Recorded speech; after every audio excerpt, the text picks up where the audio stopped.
नमस्कार, मैं राजीव व्यास और वीएनएम टीवी के बुलेटिन में आप सभी का स्वागत है। देश, दुनिया और शहर जिलों की खबरों से पहले आइए नजर डालते हैं वीएनएम हेडलाइंस पर।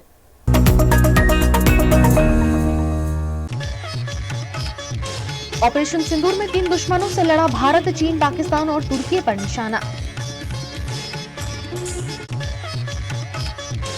गुजरात में मनरेगा पर जमकर सियासत, बीजेपी और आप आमने सामने।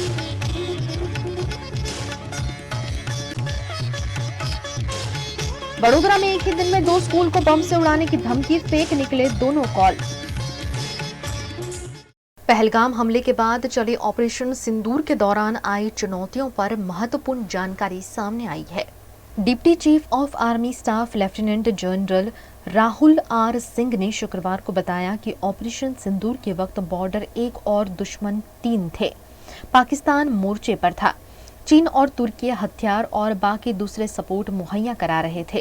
उन्होंने बताया, चीन ने पाकिस्तान को हथियार दिए और हमें हथियारों की टेस्टिंग के लिए लैब की तरह इस्तेमाल किया। चीन हमारे हर रणनीतिक कदम की लाइव अपडेट पाकिस्तान के साथ शेयर कर रहा था। तुर्की ने बैरिस्टर समेत दूसरे ड्रोन दिए। इनका इस्तेमाल हमारे खिलाफ भी किया गया। Lieutenant general Rahul R Singh ने ये बात नई दिल्ली में फिक्की के new age military technologies event में बताई। उन्होंने बताया कि ऑपरेशन सिंदूर ने हमें कई महत्वपूर्ण सबक सिखाए। ये एक ऐसा संघर्ष था जिसने मॉडर्न वॉरफेयर की कठिनाइयों को उजागर किया। इसीलिए अब हमें और मजबूत एयर डिफेंस चाहिए होंगे। मनरेगा घोटाले को लेकर गुजरात के राजनीतिक गलियारों में एक बार फिर हलचल तेज हो गई है। भारतीय जनता पार्टी के सांसद मनसुख वसावा और आम आदमी पार्टी के विधायक चेतर वसावा इस मामले आमने सामने आ गए हैं। आज मनरेगा में काम करना કેટલાક એજન્સી જે છે એ જેમની તપાસ થઈ રહી છે, એટલે સ્વાભાવિક છે જિલ્લાના સંસદ સભ્ય તરીકે મારે જાણવું જરૂરી છે। એટલે મેં એમને સામેથી બોલાયા, કામ કર્યું હતું ને હું જાણું પણ છે એમને।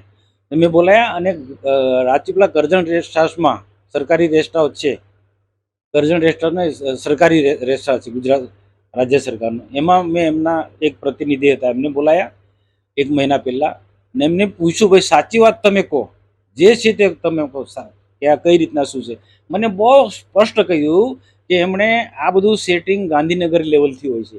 ગાંધીનગરમાં બેઠેલા ગ્રામ વિકાસ વિભાગના જે પણ જવાબદાર લોકો હોય, કમિશનર હોય કે પછી મંત્રી હોય, આ બધા લોકોનું બધાનું સેટિંગ હોય છે। એજન્સીને કામ મળે ત્યાં સુધીનું સેટિંગ હોય છે અને ત્યાર પછી જિલ્લા વિકાસ અધિકારી હશે કે પછી ડીઆરડી નિયામક છે કે તાલુકાના અધિકારીઓ આમાં બધા ઇન્વોલ્વ હોય અને પદાધિકારીઓ પણ જે ચૂંટાયેલા પ્રતિનિધિઓ હોય, એમાં ધારાસભ્ય હોય કે જે પણ હોય, પાર્ટીના ઘણા બધા દરેક પાર્ટીના લોકોને બધા લોકોને આણે ફંડ આપ્યું, મને કીધું, મને યાદી બતાવી। એટલે આજે તપાસ, એટલે હું કહું કે તપાસ એવી રીતના થવી જોઈએ કે ઉચ્ચ કક્ષાની કમિટી બનાવે અને આખું એને પણ પૂછવું જોઈએ કે કોણ કોણ આમાં ઇન્વોલ્વ છે, કોને કોને એને ફંડ આપ્યું છે।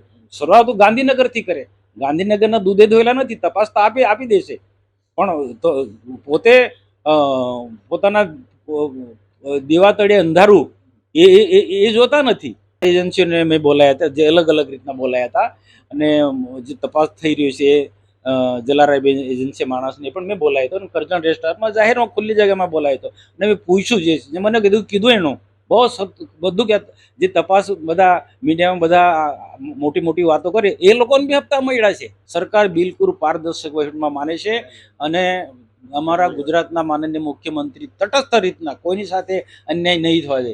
એમાં સ્વર્ણિમ હશે કે જલારામવાળા હશે કે જે બી કોઈ હશે, એ મુખી હશે, જે બી કોઈ હશે, બધાની તપાસ થતી। આખા હું પણ એમ કહું છું, સરકારને પણ કહું છું, એકલા ભરૂચ નર્મદાનો આખા ગુજરાતમાં તપાસ કરો। મનરેગા કૌભાંડ બાબતે આજે જ્યારે મનસુખભાઈ વસાવા એમણે પોતે પોતાની સરકારમાં ગાંધીનગરથી લઈને ગ્રામ્ય કક્ષા સુધી કેટલું મોટું કૌભાંડ થાય છે એ ઉજાગર કર્યું છે, ત્યારે એમને અભિનંદન આપું છું।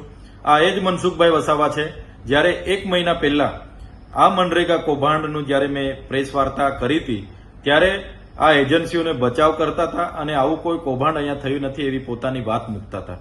ત્યારે મનસુખભાઈ વસાવાએ કીધું કે મનરેગા કૌભાંડમાં જે પણ એજન્સીઓ છે એમને હું સારી રીતે ઓળખું છું, એમને હમણાં પણ સર્કિટ હાઉસમાં બોલાવી મેં મુલાકાત લીધી છે અને ગાંધીનગરના મંત્રીઓ, એમના સાંસદો, એમના ધારાસભ્ય, એમના સચિવો, એમના નિયામક, ડીડીઓ ટીડીઓ સુધીના કેટલા લોકોને કેટલા હપ્તા આપણે આપ્યા છે એની પણ સંપૂર્ણ માહિતી એમની પાસે છે એવી એમણે કબૂલાત કરી છે. ત્યારે મનસુખભાઈ વસાવા પર પહેલેથી જ આ માહિતી હતી અને આજે પણ છે. ત્યારે એમને વિનંતી છે કે આ તમામ પ્રકારની માહિતી જગજાહેર કરે. કોઈ પણ જિલ્લામાં જે પણ કૌભાંડો થયા છે એ કૌભાંડો એ એજન્સીઓને જ્યારે 2017 સુધી પંચાયતો પોતાની રીતે કામ કરતા હતા, ત્યારબાદ બચુભાઈ ખાબડ મંત્રી બન્યા અને એમના સાંસદોને સાથે રાખીને આ વિસ્તારમાં મટીરીયલ પૂરું પાડવાના નામે એ ચાહે જલારામ એન્ટરપ્રાઇઝ હોય, મુરલીધરન એન્ટરપ્રાઇઝ હોય, રાજ કન્સ્ટ્રક્શન હોય કે સર્વર્ણ કન્સ્ટ્રક્શન હોય, તમામ એજન્સીઓ લાવીને મટીરીયલ પૂરું પાડવાના નામે ટેન્ડરો આપવામાં આવ્યા. આ એજન્સીઓએ એક પણ કોરીમાંથી કપચી, લીજોમાંથી રેતી કે કોઈ દુકાનમાંથી સળિયા સિમેન્ટ લીધા વગર કે કોઈ જગ્યાએ એ મટીરીયલ પૂરું પાડ્યા વગર બોગસ રોયલ્ટી જીએસટી વાળા બિલો મૂકીને કરોડો રૂપિયા સરકારી નાણાં પોતાના ખાતામાં જમા કર્યા અને એ નાણાં કેટલાય નેતાઓને કેટલાય અધિકારીઓને એમણે વ્યવહાર કર્યો ને આ કૌભાંડ છેલ્લા 5 વર્ષ સુધી ચાલ્યું. સાથે સાથે હમણાં જે તપાસ ચાલી રહી છે એમાં મોટા ગજાના મંત્રીઓ, સાંસદો, ધારાસભ્ય, એમના સંગઠનના માણસો ના નામો પણ બહાર આવે એવા છે અને મનસુખભાઈ પર માહિતી છે. ત્યારે આમાં મને લાગે છે આવનારા દિવસોમાં હાઈકોર્ટના નિવૃત્ત ન્યાયાધીશની અધ્યક્ષતામાં સીબીઆઈ, ઈડી અને જીએસટી વિભાગને સાથે રાખીને તપાસ કરવામાં આવે એવી અમારી માંગણી છે. गुजरात के वडोदरा में एक बार फिर स्कूल को बम से उड़ाने की धमकी मिलने से हड़कंप मच गया है. वडोदरा शहर में एक बार फिर स्कूल को बम से उड़ाने की धमकी मिलने से हड़कंप मच गया है. इस बार निशाना बनी है शहर की सिग्नस स्कूल, जिसे आरडीएक्स से उड़ाने की धमकी भरा ईमेल मिला है. 5 दिनों के भीतर ये तीसरी धमकी है, जिससे सुरक्षा एजेंसियां अलर्ट मोड पर हैं. वडोदरा शहर की सिग्नस स्कूल को आरडीएक्स से उड़ाने की धमकी भरा ईमेल मिलते ही पुलिस प्रशासन हरकत में आ गया. पुलिस के उच्च अधिकारी बम डिस्पोजल स्क्वाड और डॉग स्क्वाड के साथ मौके पर पहुंचे और स्कूल परिसर में सघन सर्च ऑपरेशन शुरू किया गया. बच्चों की सुरक्षा को देखते हुए स्कूल को खाली करवाया गया और पूरे परिसर की तलाशी ली गई. फिलहाल पुलिस इस पूरे मामले की गंभीरता से जांच कर रही है और ईमेल भेजने वाले की तलाश की जा रही है.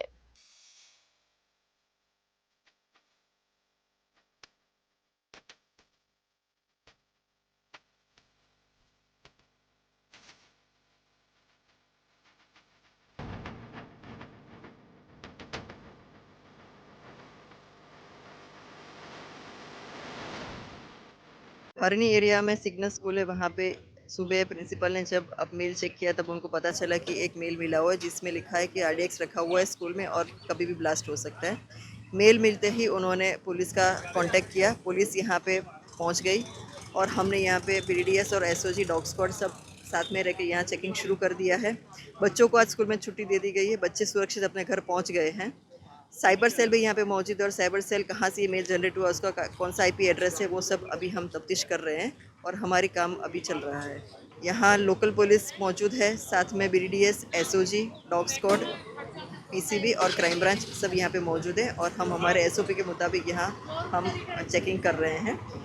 कोई भी ऐसा मेल मिलता है तो उसको हम सीरियस लेते हैं. बहुत गंभीरतापूर्वक इसमें हमको आगे बढ़ना रहता है. गुजरात के वडोदरा में एक ही दिन में लगातार 2 स्कूलों को बम से उड़ाने की धमकी मिलने से हड़कंप मच गया है. वडोदरा शहर में लगातार स्कूलों को आरडीएक्स बम से उड़ाने की धमकी का सिलसिला जारी है, जिसके चलते आज सुबह हरनी की सिग्नस स्कूल के बाद अब अकोटा स्थित डीआर अमीन स्कूल को आरडीएक्स से उड़ाने की धमकी भरा मेल मिलने से हड़कंप मच गया और पुलिस की टीम घटनास्थल पर पहुंच गई है. स्कूल प्रशासन ने तुरंत सुरक्षा के चलते स्टूडेंट को स्कूल से बाहर जाने दिया. वहीं सवाल ये उठता है कि लगातार इस तरह की धमकियां आखिर क्यों और कौन दे रहा है.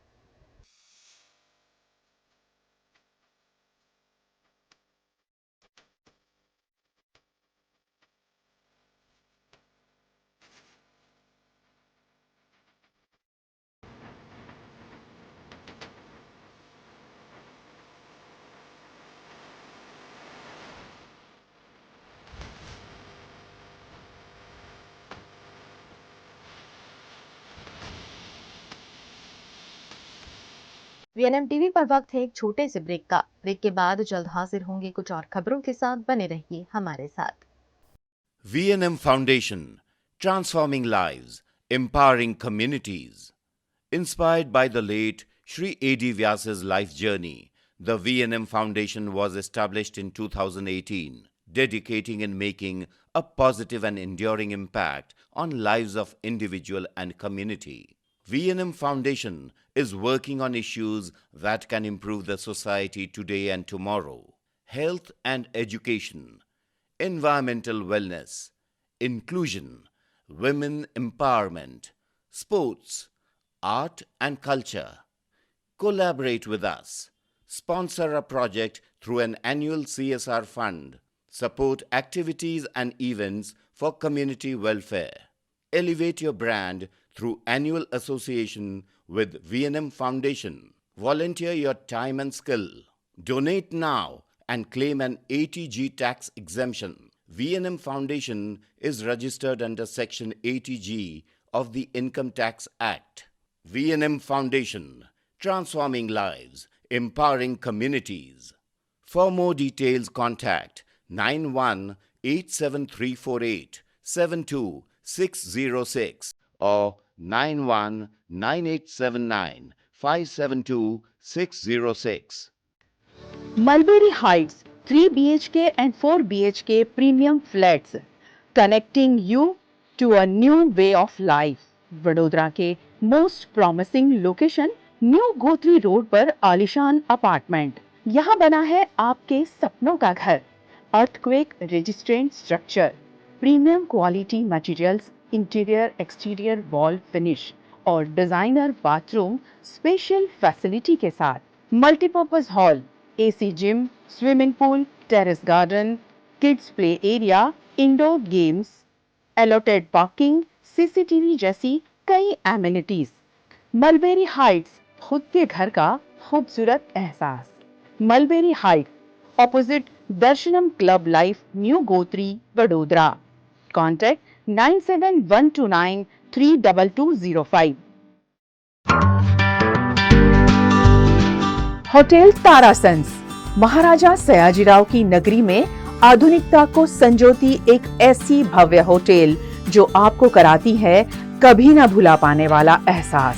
तारास किचन के डाइनिंग में आपको मिलता है अलग अलग क्यूजिन्स का delicious pure veg taste. Taras country cafe में फ्रेंड्स और फैमिली के साथ बिताए पल आपको करते हैं तरोताजा। तारास बेकरी बाइट्स की हर एक बाइट आपके टेस्ट बड को करती है सेटिस्फाइड। तारासंस में वैकेशन मनाना हो या स्टेकेशन, आधुनिक लाइफस्टाइल को फुलफिल करता है एक बेहतरीन अनुभव। छोटी बड़ी पार्टी हो या सगाई शादी जैसे बड़े मौके, बिजनेस मीटिंग हो या करनी है कोई इवेंट, तारासंस के अलग अलग कैपेसिटी के बैंक्वेट आपके खास मौके को बनाते हैं बेहद शानदार। Hotel Tarasons, behind Yash complex, गेरी road, near Sundaram Nagar, Gotri road, Vadodara. Is this the new RUV? Yes, it's the BG RUV 350. First time in India. With 16-inch alloy wheels, a hyperdrive motor for tough roads, and all-metal sturdy body, BG Electric presents India's first RUV. Gujarat के वडोदरा शहर में शमशान के निजीकरण को लेकर विवाद खड़ा हो गया है। वडोदरा महानगर पालिका द्वारा शमशानों के संचालन का जिम्मा एक निजी कंपनी को सौंपने के फैसले के खिलाफ कांग्रेस ने मोर्चा खोल दिया है। शहर में मौजूद 31 शमशानों का अब निजी संस्था के माध्यम से संचालित किए जाने की पालिका की योजना का कांग्रेस ने विरोध किया है। अब तक अंतिम क्रिया बिना किसी शुल्क के संस्थागत रूप से करवाई जाती थी, लेकिन नए नियम के तहत एक मृतदेह पर लगभग 7,000 रुपए की राशि निजी संस्था को दी जाएगी। સ્મશાન સેવા માટે છે, નફા માટે નહીં।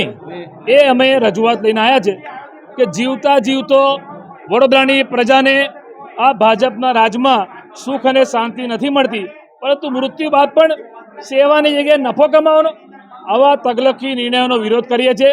જે 31 સ્મશાનને ખાનગી એજન્સીને આપીને એમાં જે નફો કમાવાની વાત કરવામાં આવી છે એ તગલકી નિર્ણયનો અમે વિરોધ કરીએ છીએ। કોંગ્રેસ પાર્ટી એ બાબતે સાખી નહીં લે। અમે આવેદનપત્ર આપવા આવ્યા છે। તમને આરોગ્ય અમલદાર દેવેશ પટેલ હોય કે મ્યુનિસિપલ કમિશનર હોય કે આ બધાને રાતોરાત સપનું આવે અને દિવસે તમે પ્રજા પર એ નિર્ણયને ઠોકી બેસાડો, એની ચલાવી લઈએ. તમે કેટલા બુદ્ધિજીવી લોકોને બોલાયા, તમે કેટલા ટ્રસ્ટને બોલાયા, તમે કોઈનો ઓપિનિયન લીધો, કોઈ સર્વે કર્યો? તમે ડાયરેક્ટ જ હવે જે ટ્રસ્ટ સેવાના હેતુથી વર્ષોથી કામ કરે છે નિસ્વાર્થ ભાવે, તો એમને તમે કામ કરવા દેવું જોઈએ. આમાં ખાનગીકરણ, આમાં કોન્ટ્રાક્ટ પદ્ધતિ, શું તમારા કોઈ મળતિયાને કામ અપાવવાનું છે? શું આમાં કોઈનું કમિશન છે? આ બધા પ્રશ્નો પ્રજાના મગજમાં પણ છે અને એ પ્રશ્ન અમે લઈને આવ્યા છે. કોંગ્રેસ પાર્ટી આ બાબતે સાખીને લે, આંદોલન કરીશું. દર વખતે ભ્રષ્ટાચારની બૂમો લાગે છે અને નરી આંખે દેખાય બી છે. ભ્રષ્ટાચાર ટેન્ડરોમાં રિંગ થઈ જાય, બધી બાબતમાં ભ્રષ્ટાચારની બૂમો લાગે છે. શહેર જુઓ આખો ખાડા પડી ગયા છે, એ ભ્રષ્ટાચાર જ છે. ડ્રેનેજો ઉભરાય છે, એ ભ્રષ્ટાચાર જ છે. પણ આ તો છેલ્લા માણસ આ દુનિયા ફાની દુનિયાને છોડીને જતો હોય અને એની અંતિમ ક્રિયા કરવી હોય, એમાં બી મોટા પ્રમાણમાં ભ્રષ્ટાચાર. કોઈ બી અંતિમ ક્રિયા કરવા માટે 3-4 હજાર રૂપિયાથી વધારે ખર્ચો નથી થતો. આ સર સયાજીરાવ ગાયકવાડની નગરી, જેને આ પ્રણાલિકા બનાવી, તમે આ વડોદરા શહેરની મિલકત છે, એને તમે પૂછતા નથી. બારોબાર બહાર જ મેન્શન નક્કી કરી દેશો. સમગ્ર સભામાં ચર્ચા થાય, પેપરમાં જાહેરાત થાય, લોકોનો વ્યૂ લેવામાં આવે અને પછી નિર્ણય લેવા આવે. તમે તો સીધા 4,000નો ખર્ચો કે 3,000 તમે લઈ જાઓ. લૂંટ ચલાવી છે આ શહેરની અંદર. આ શહેર વેચી દે કોણ તમારા લોકોએ? એટલે સવાલ એટલો જ છે कि आवा कोई तकलकी निर्णय यहाँ चाले नहीं तो कांग्रेस पार्टी आंदोलन करते हैं। इस बीच प्रशासन की ओर से स्पष्ट किया गया है कि ये कदम सेवाओं की गुणवत्ता बढ़ाने और प्रबंधन को बेहतर बनाने के उद्देश्य से उठाया गया है। आज रोज वडोदरा शहर कांग्रेस पार्टी तरफथी તેમના કાર્યકર્તાઓ સહિત નેતા સહિત આવેદનપત્ર આપવા માટે અહીંયા આવેલા હતા। એમની રજૂઆત છે કે વડોદરા શહેરની અંદર વડોદરા મહાનગરપાલિકા સંચાલિત જે સ્મશાન ગૃહ છે તેમાં આપતી સેવાઓ સંગત જે ઇજારો આપવા માટે જે દરખાસ્ત કરવામાં આવી છે તેનો એમને વિરોધ કરવામાં આવ્યો છે અને વડોદરા મહાનગરપાલિકાના જે વિસ્તારની અંદર જે નાગરિકો છે તેમને સેવાઓ સારામાં સારી સેવાઓ મળી રહે અને કોઈ વધારે ફી પડતી ના હોય તે ફી રાખવા અને તે મુજબ અનુસરવા માટે તેની રજૂઆત છે। તે માટે તેઓ આવેદનપત્ર આપ્યું છે। સદર બાબત માનનીય મ્યુનિસિપલ કમિશનર સમક્ષ ધ્યાન દોરવામાં આવશે અને આગળની જે તે કાર્યવાહી કરવામાં આવશે। गुजरात के मेहसाणा जिले के महानगर पालिका क्षेत्र में D2 कैटेगरी के तहत जमीन पर कटौती के नियम को लेकर विवाद उठा है। मेहसाणा को नगर पालिका से महानगर पालिका बनाए जाने के बाद जमीनों पर दबाव हटाने और नए नियम की प्रक्रिया शुरू की गई है। इसी कड़ी में D2 कैटेगरी की जमीनों पर 40% कटौती के नियम को लेकर किसानों और क्रेडाई ग्रुप में नाराजगी है। आप सरकार ने नम्र विनंती करवा आया छे, अमे तो एक निवेदन आपवा आया छे कि जगतनो तात सवार पड़ी 3 टाइम भोजन आपे छे, आ खेडूत आपे छे, आ खेडूतनी जमीन नथी कपाई रही, आ खेडूत कपाई रह्यो छे खुद। माटे अमारे नम्र विनंती तमे करवी छे कि अमारा खराबा जे गौचरमा जे अमे आपी दीधा छे कि एनो अमे साचवी राखी छे। 1400 वीघा आसपास दीधा थनाराથી આજે અમે ગૌચર સાચવી રાખ્યું છે। એ તમારા ઓફિસો માટે, સ્કૂલો બનાવવા માટે, એના માટે અમે સાચવી રાખ્યું છે અને પાછા તમે વળી અમારી જમીનો કાપો છો। એક વીઘાનો ખેડૂત ક્યાં જશે, ક્યાં આત્મહત્યા કરશે? મને તો એવું લાગ્યું છે અત્યારે ખેડૂત એક ગુંઠા માટે ભાઈ લડી રહ્યા છે। વર્ષો સુધી કુટુંબ ભેગું થતું નથી અને તમે સીધું D2 માં 40% કાપી રહ્યા છો। સાહેબ, આ વ્યાજબી નથી। આજે નગરપાલિકા આવી વિકાસ થાય છે તેનાથી અમને કોઈ વિરોધ નથી અમારો, પરંતુ આજે તમે જે 40% કપાતની વાત કરો છો, બરાબર, એ 40% કપાત તમે કરશો, કાજે બિલ્ડર એની અંદર બિલ્ડિંગ બનાવશે એ પોતાનું કપાત કરશે તો બિલ્ડર પાસે પોતાનો બિલ્ડઅપની જગ્યા વધશે નહીં, તો એના કારણે શું થશે? ફ્લેટ બનશે, એની કિંમત ખૂબ જ ઊંચી જતી રહેશે, એના કારણે ખેડૂતને તો નુકસાન પડે જ છે। સાથે સાથે આજે મારે તો દરેક જનતાને પણ એવું કહેવું છે કે આ પ્રશ્ન ફક્ત ખેડૂતોનો નથી, આ પ્રશ્ન કાલે ત્યાં બિલ્ડિંગ બનશે, ત્યાં ફ્લેટ બનશે તો એની મકાન કિંમત પણ એટલી જ ઊંચી જશે કે જેની પાસે જમીન નથી એ નાનો વ્યક્તિ કે જે મકાન લેવા માંગે છે એ મકાન પણ કાલે ખરીદી શકશે નહીં। એટલે આ પ્રશ્ન ફક્ત ખેડૂતોનો નથી, આ આમ જનતાનો પ્રશ્ન છે, આ કોઈ એક ગામનો પ્રશ્ન નથી, આજુબાજુના દરેક ગામનો પ્રશ્ન કે જે નાનું મોટું મકાન લેવા માંગે છે, નાનું મોટું દુકાન લેવા માંગે છે, એ આજે જે મજૂરી કરી લેવા માંગે છે એ કાલે ખરીદી કરી શકશે નહીં। એટલે અમારે સરકારશ્રીને ફરી એકવાર વિનંતી છે કે આપે જે નિર્ણય લીધો છે આ 40%નો, બરાબર, એની અંદર તમે અમને રાહત આપો અને અમારા આજુબાજુના ગામોના ખરાબા છે એ ખરાબાનો તમે ઉપયોગ કરી અને એની અંદર એનો આપ જે પણ કરવા માંગતા હોય डेवलप करो। मनरेगा घोटाले को लेकर गुजरात के राजनीतिक गलियारों में एक बार फिर हलचल तेज हो गई है। भारतीय जनता पार्टी के सांसद मनसुख वसावा और आम आदमी पार्टी के विधायक चैतर वसावा इस मामले आमने सामने आ गए हैं। આજે મનરેગામાં કામ કરનારા કેટલાક એજન્સી જે છે એ જેમની તપાસ થઈ રહી છે, એટલે સ્વાભાવિક છે જિલ્લાના સંસદ સભ્ય તરીકે મારે જાણવું જરૂરી છે. એટલે મેં એમને સામેથી બોલાયા, કામ કર્યું હતું અને હું જાણવું પણ છે એમને. મેં બોલાયા અને રાજપીપળા કરજણ રેસ્ટ હાઉસમાં સરકારી રેસ્ટ હાઉસ છે, કરજણ રેસ્ટ હાઉસને સરકારી રેસ્ટ હાઉસ છે ગુજરાત રાજ્ય સરકારનું. એમાં મેં એમના એક પ્રતિનિધિ હતા, એમને બોલાયા 1 મહિના પહેલાં ને એમને પૂછ્યું, ભાઈ સાચી વાત તમે કહો, જે છે તે તમે કહો કે આ કઈ રીતના શું છે. મને બહુ સ્પષ્ટ કહ્યું કે એમણે આ બધું સેટિંગ ગાંધીનગર લેવલથી હોય છે. ગાંધીનગરમાં બેઠેલા ગ્રામ વિકાસ વિભાગના જે પણ જવાબદાર લોકો હોય, કમિશનર હોય કે પછી મંત્રી હોય, આ બધા લોકોનું બધાનું સેટિંગ હોય છે.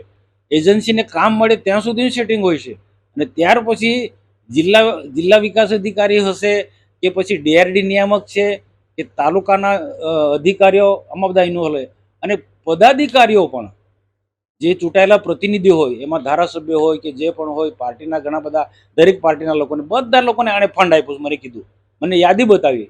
એટલે આજે તપાસ, એટલે હું કહું કે તપાસ એવી રીતના થવી જોઈએ કે ઉચ્ચ કક્ષાની કમિટી બનાવે અને આખું એને પણ પૂછવું જોઈએ કે આ કોણ કોણ આમાં ઇન્વોલ્વ છે, કોને કોને એને ફંડ આપ્યું છે. શરૂઆત ગાંધીનગરથી કરે. ગાંધીનગરના દૂધે ધોયેલા નથી. તપાસ તો આપી દેશે, પણ પોતે પોતાના દેવા તળે અંધારું એ જોતા નથી. એજન્સીઓને મેં બોલાયા હતા, જે અલગ અલગ રીતના બોલાયા હતા અને જે તપાસ થઈ રહી છે જલારાય એજન્સી માણસને પણ મેં બોલાયો હતો અને કરજણ રેસ્ટ હાઉસમાં જાહેરમાં ખુલ્લી જગ્યામાં બોલાયો હતો અને મેં પૂછ્યું, જે મને કીધું એનું બહુ બધું કે જે તપાસ બધા મીડિયામાં બધા મોટી વાતો કરે, એ લોકોને બી હપ્તા મળ્યા છે. સરકાર બિલકુલ પારદર્શક વહીવટમાં માને છે અને અમારા ગુજરાતના માનનીય મુખ્યમંત્રી તટસ્થ રીતના કોઈની સાથે અન્યાય નહીં થવા દે. એમાં સ્વર્ણિમ હશે કે જલારામવાલા હશે કે જે બી કોઈ હશે, એ મુખી હશે, જે બી કોઈ હશે, બધાની તપાસ થતી. આખા હું પણ એમ કહું છું, સરકારને પણ કહું છું, એકલા ભરૂચ નર્મદાનો આખા ગુજરાતમાં તપાસ કરો. મનરેગા કૌભાંડ બાબતે આજે જ્યારે મનસુખભાઈ વસાવા એમણે પોતાની સરકારમાં ગાંધીનગરથી લઈને ગ્રામ્ય કક્ષા સુધી કેટલું મોટું કૌભાંડ થાય છે એ ઉજાગર કર્યું છે, ત્યારે એમને અભિનંદન આપું છું. આ એ જ મનસુખભાઈ વસાવા છે જ્યારે 1 મહિના પહેલા આ મનરેગા કૌભાંડનું જ્યારે મેં પ્રેસ વાર્તા કરી હતી ત્યારે આ એજન્સીઓને બચાવ કરતા હતા અને આવું કોઈ કૌભાંડ અહીંયા થયું નથી એવી પોતાની વાત મૂકતા હતા. ત્યારે મનસુખભાઈ વસાવાએ કીધું કે મનરેગા કૌભાંડમાં જે પણ એજન્સીઓ છે એમને હું સારી રીતે ઓળખું છું. એમને હમણાં પણ સર્કિટ હાઉસમાં બોલાવી મેં મુલાકાત લીધી છે અને ગાંધીનગરના મંત્રીઓ, એમના સાંસદો, એમના ધારાસભ્ય, એમના સચિવો, એમના નિયામક, TDO સુધીના કેટલા લોકોને કેટલા હપ્તા અમને આપ્યા છે એની પણ સંપૂર્ણ માહિતી એમની પાસે છે એવી એમણે કબૂલાત કરી છે. ત્યારે મનસુખભાઈ વસાવા પર પહેલેથી જ આ માહિતી હતી અને આજે પણ છે. ત્યારે એમને વિનંતી છે કે આ તમામ પ્રકારની માહિતી જગજાહેર કરે. કોઈ પણ જિલ્લામાં જે પણ કૌભાંડો થયા છે એ કૌભાંડો એ એજન્સીઓને જ્યારે 2017 સુધી પંચાયતો પોતાની રીતે કામ કરતા હતા, ત્યારબાદ બચુભાઈ ખાબડ મંત્રી બન્યા અને એમના સાંસદોને સાથે રાખીને આ વિસ્તારમાં મટીરીયલ પૂરું પાડવાના નામે, એ ચાહે જલારામ એન્ટરપ્રાઇઝ હોય, મુરલીધરન એન્ટરપ્રાઇઝ હોય, રાજ કન્સ્ટ્રક્શન હોય કે સવર્ણ કન્સ્ટ્રક્શન હોય, તમામ એજન્સીઓ લાવીને મટીરીયલ પૂરું પાડવાના નામે ટેન્ડરો આપવામાં આવ્યા.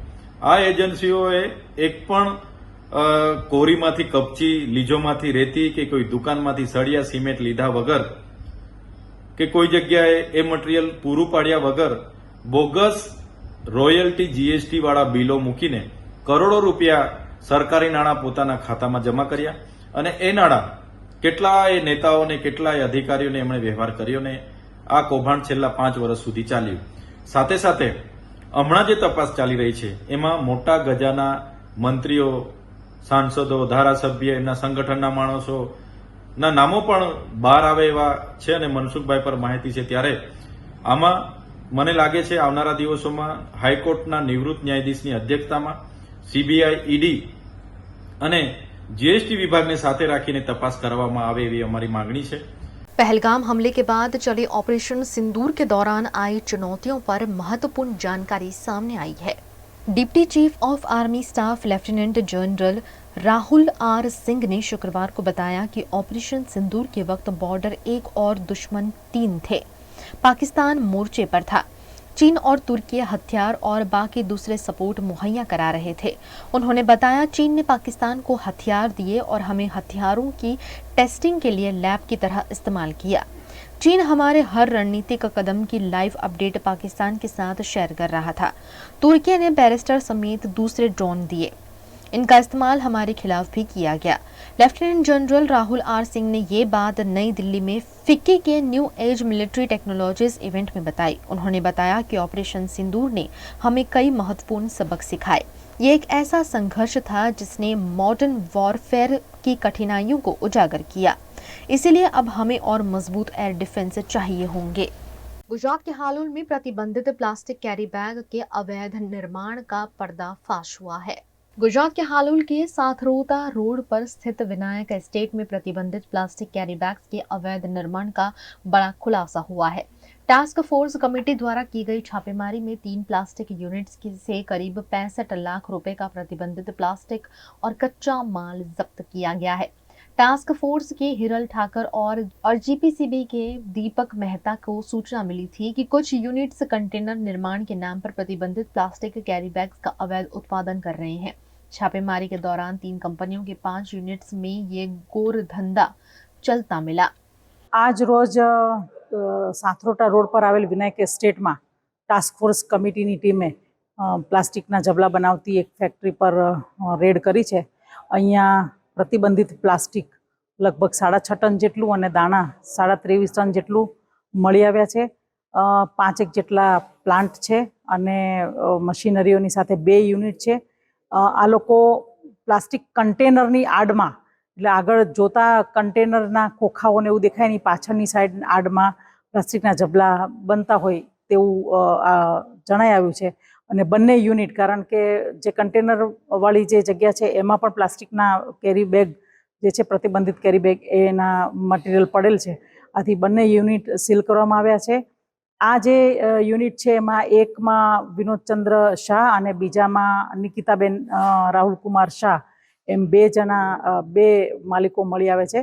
આના ભાડુઆતો કે અસલ માલિક કોઈ અહીંયા મળી આવ્યા નથી ને टास्क फोर्सની टीमने જોઈ અને માણસો અહીંયાથી પલાયન થઈ ગયા છે।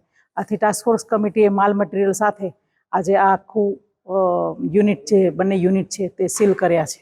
गुजरात के भरूच में स्टेशन रोड पर बन रहे सिटी सेंटर पर विवाद उठा है। गुजरात के भरूच में स्टेशन रोड पर बन रहे अत्याधुनिक सिटी सेंटर को लेकर बड़ा खुलासा हुआ है। खनन और खनिज विभाग ने तय सीमा से अधिक मिट्टी की खुदाई करने पर सिटी सेंटर के संचालकों पर 2.23 करोड़ रुपए का जुर्माना ठोका है। भरूच स्टेशन रोड पर पब्लिक प्राइवेट पार्टनरशिप के तहत DRA Narmad bus port private limited द्वारा अत्याधुनिक सिटी सेंटर का निर्माण किया जा रहा है। इस निर्माण के लिए विभाग ने 20,000 मीट्रिक टन साधारण मिट्टी के खनन की अनुमति दी थी, लेकिन ज्यादा उपयोग होने पर जुर्माना लगाया गया। आ भरूच मारी कर्मभूमि है अने हूँ आरटी एक्टिविस्ट तरीके घणा समयथी काम करी रह्यो छुं अने घणा बधा भ्रष्टाचारना विषयो उजागर करतो आव्यो छुं। ताजेतरमां ज ऑगस्ट 2021 में मैं खाण खनिज विभाग में जे बिल्डरो बेઝમેન્ટ बनाववा माटे परमिट मांगता होय छे ए बाबतना कागळिया मांगेला अने लगभग मने 15 बिल्डरोना परमिटो जेने आपेली तेना कागळिया आपेला। एनो अभ्यास करता घणी बधी जग्याए स्थळ तपास करवामां आवेली अने जो वधारानी माटी खोदकाम करवामां आवेली होय तो पेनल्टी करता था। पण अहींया ताजेतरमां ज भरूच एसटी डेपो जे बहु मोटुं विशाळ शॉपिंग सेंटर बनाव्युं छे सिटी सेंटरना नामे अने पाछळ डेपो आवेलो छे, ए बांधकाममां फक्त 10,000 मेट्रिक टननी परमिट ज मागणी करेली एवो मने आरटीआईना प्रमाणित नकल आपवामां आवेली। परंतु त्यां आगाड़ी ए लोकोए जे बेઝમેન્ટ बनावेलुं छे डबल हाइटेड बेઝમેન્ટ होय मने डाउट पड़ेलो के आमां 10,000 मेट्रिक टन करता वधारे माटी खोदकाम करेली होવાનું जणाता मैं लेखितमां फरियाद 8 तारीख फेब्रुआरी 2022 ना रोज आपेली अने ए बाबते सतत एनी पाछाड़ी लागी रहता ए लोकोए तपास करवी पड़ी। स्थळ तपास करता घणी बधी माटी खोदकाम करेલું जणाई આવ્યું અને સમયાંતરે અધિકારીઓ બદલાતા રહ્યા અને મારો આ વિષય લંબાતો ગયો, પણ એની પાછળ લાગી રહેતા હાલમાં જે રત્નાબેન ઓઝા કરીને ખાણ ખનીજ અધિકારી આવેલા છે એમણે બહુ ગહન તપાસ કરી અને સરવાળે એને 1,10,000 મેટ્રિક ટન જેટલી માટી ખોદી કાઢેલી છે અને એનું કેલ્ક્યુલેશન કરતા ટોટલ 2,23,00,000 રૂપિયા દંડ આ મેડમે ફટકારેલો છે। બહુ આનંદની વાત છે, પરંતુ હવે વિષય એટલો જ રહેશે કે આ 2,23,00,000 રાજુ પંડિતના ગજવામાં આવવાના નથી, સરકારની તિજોરીમાં જ જમા થશે। હવે સરકાર આ પૈસા કેવી રીતે વસૂલ કરે છે એ જોવું રહ્યું। જે હુકમ કરવામાં આવેલો છે એમાં નીચે એક લાઈન લખેલી છે કે જો આ વ્યક્તિ પોતે અપીલ કરવા માંગતો હોય આ હુકમની સામે તો 30 દિવસમાં ગાંધીનગર ખાણ ખનીજ કમિશનર કચેરીમાં અપીલ કરી શકે છે। અને મને જે जानकारी मળી છે એ प्रमाणे ये लोग अपील में गया है। वीएनएम टीवी की खबरें अब आप यूट्यूब, फेसबुक, इंस्टाग्राम के अलावा OTT प्लेटफॉर्म पर भी लाइव देख सकते हैं। टेली हंट, जियो टीवी, वोडाफोन टीवी और जियो फाइबर पर 498 नंबर के चैनल पर भी 24 घंटे वीएनएम टीवी आपके लिए उपलब्ध है। देखते रहिए वीएनएम टीवी। नमस्कार।